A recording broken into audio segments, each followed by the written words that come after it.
NJP স্টেশনে যাওয়ার উদ্দেশ্যে আমরা গাড়িতে উঠে গেছিলাম। আর যাওয়ার পথে কিছু জায়গা ছিল যেগুলো আমাদের ভিজিট করা বাকি ছিল। তার মধ্যে ছিল এই মনস্ট্রিটা, খুব সুন্দর ছিল। এর আগে যেই মনস্ট্রিগুলোতে আমরা গেছিলাম সেগুলো প্রায় ছোট ছোট ছিল, কিন্তু এটা বেশ বড় ছিল।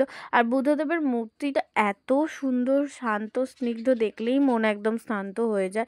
আর তারপরে ওখান থেকে ঘুরে আমরা চলে গেছিলাম ঘুম স্টেশনে। আর ঘুম স্টেশনে ছিল আমাদের লাস্ট পয়েন্ট, যেটা ঘুরে আমরা একদম গাড়িতে উঠেছি। আর তারপর ডিরেক্ট নিউ জলপাইগুড়ি যাওয়ার কথা ছিল, কিন্তু আমরা যেতে পারিনি। তার অনেক কারণ আছে, যেটা আমি তোমাদেরকে নেক্সট ব্লগে বলবো। এই ব্লগে আশা করছি বলা হবে না। আর ঘুম স্টেশনটাও বেশ সুন্দর লাগলো, সাজানো গোছানো বেশ সুন্দর ছিল। কিন্তু তার মধ্যেখানেও মনটা খুব খারাপ হয়ে গেছিলো, কারণ এবার আমাদের পাহাড় ছেড়ে চলে যেতে হবে। আর সময় যত তাড়াতাড়ি চলে আসছিলো তত আমাদের মন খারাপ হয়ে যাচ্ছিলো, কিন্তু কিছু করার নেই, বাড়ি তো যেতেই হতো, মানে বাড়ি তো আসতেই হতো। আর লাস্ট ওখানেই কটা ফটো তুলেছি। তো নেক্সট ব্লগে বাকি কথা হচ্ছে। চলো এখনের মতো